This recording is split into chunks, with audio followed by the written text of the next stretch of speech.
orang Indonesia bisa masuk ke Ka'bah yang dipilih sama Raja Arab Saudi itu bagaimana ceritanya, Pak?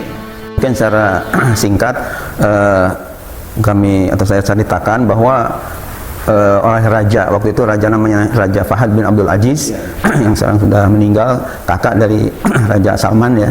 Bahkan sebelum Raja Salman ini masih ada adiknya Fahad namanya Raja Abdullah. Abdullah meninggal kan, diganti Raja Salman sekarang. Jadi ini kaitan dengan masalah ketika saya tingkat akhir di kuliah di PTIQ. PTIQ itu singkatan Perguruan Tinggi Ilmu Al-Quran. Ceritanya itu tahun 986 yang lalu ada surat resmi dari Kerajaan Arab Saudi ke seluruh dunia termasuk Indonesia bahwa nanti tahun 1987, berarti setahun lagi yang akan datang, ini surat 1986.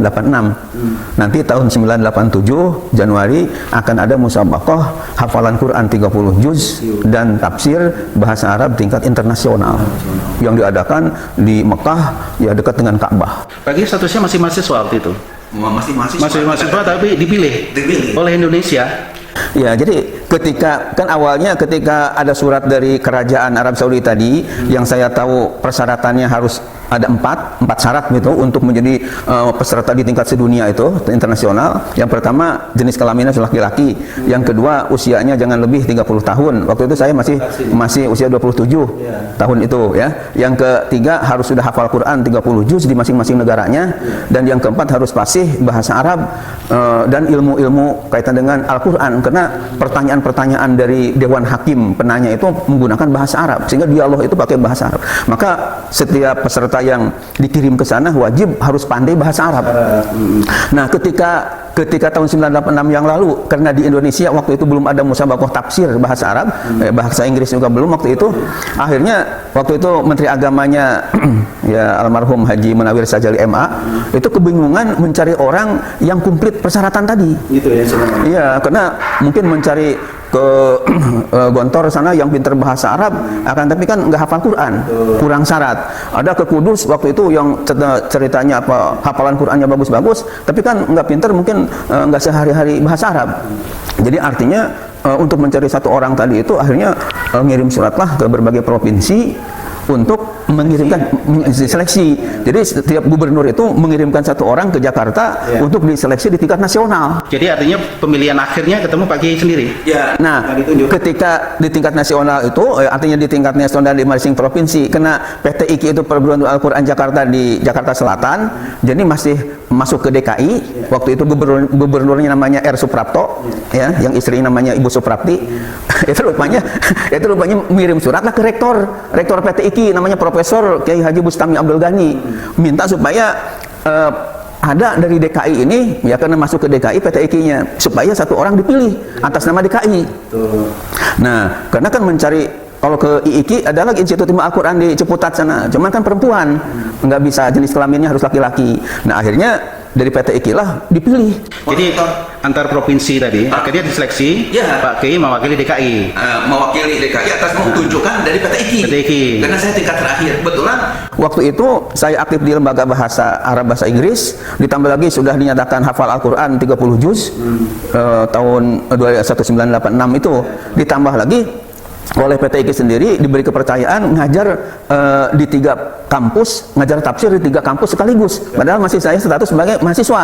Ya, di kampus PTIQ sendiri ada Masjid Darul Quran, kemudian di IIQ di Pamulang kita ngajarin tafsir, dan di Setan Sekolah Tinggi Akuntansi Negara juga hari Ahad memberikan kajian tafsir. Akhirnya ketika dipilih siapa yang pas untuk mewakili ya katakanlah provinsi DKI nantinya untuk di nasional, akhirnya saya yang terpilih. Jadi singkat cerita itu seluruh provinsi tadi diseleksi dulu Pak Kiai? Diseleksi dulu di Jakarta akhirnya ketemu Pak Kiai sebagai dutanya. Ya, setelah diseleksi masih ingat tuh yang inti tafsirnya itu waktu itu namanya belum profesor ya, masih Dr. Quraish Shihab, Pak Dr. Quraish Shihab yang memilih mana yang terbaik tafsir Al-Quran bahasa Arab. Ya, kemudian yang untuk tahfiz Qurannya masih ingat Profesor Wasid Aulawi dari waktu istilahnya Departemen Agama yang menjadi Dewan Hakimnya lah. Nah, ternyata dari seluruh Indonesia tadi itu, nah dengan fadl Allah, karunia Allah, bukan kepintaran saya, tapi ini karunia Allah, rupanya saya dinyatakan Al-Faizul Awal, juara pertama seluruh Indonesia.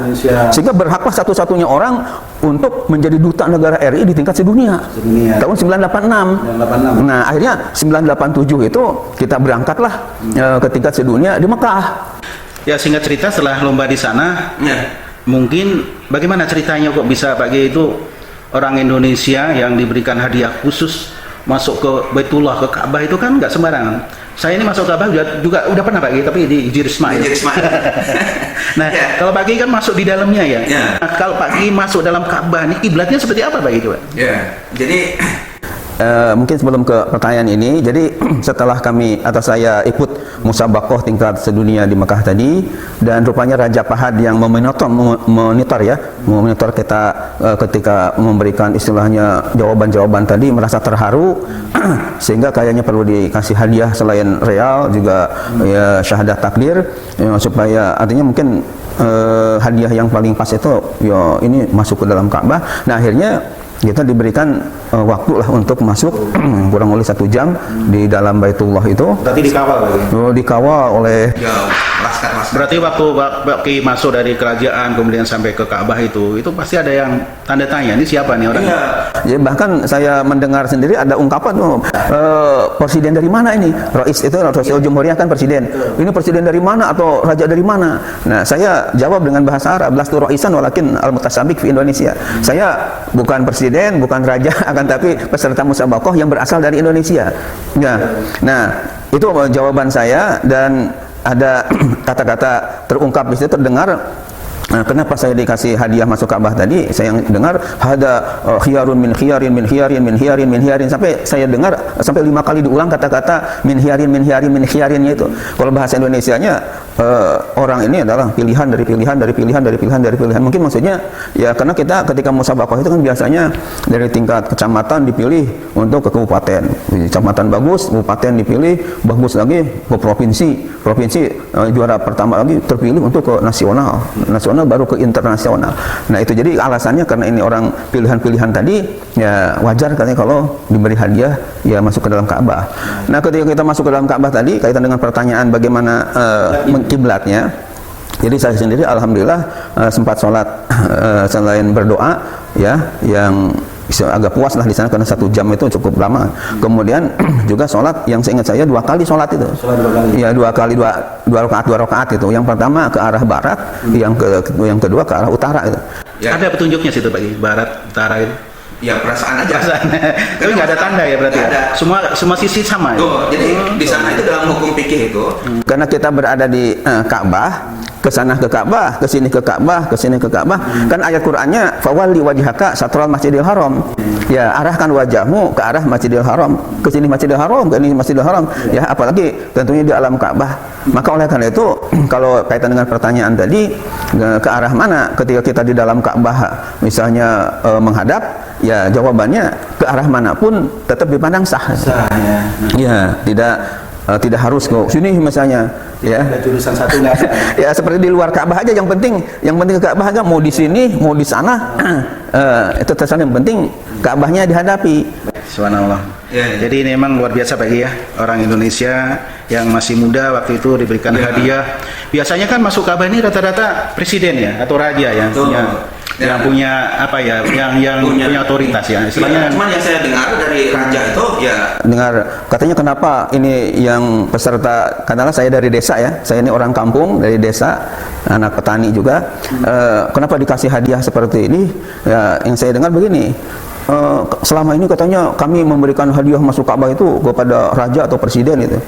Sementara ya ini menurut saya, kata raja ini yang lebih hak itu sebenarnya ini peserta ini. Kalau ini dari kecil belajar Al-Qur'an sampai yaitu tadi dari kecamatan, kabupaten, provinsi, nasional sampai ke internasional, tanding dengan orang-orang Arab dan sebagainya, bisa hafal Quran 30 juz, maka wajarlah dikasih hadiah ini. Artinya raja melihat fakta ya. Melihat fakta yang ada.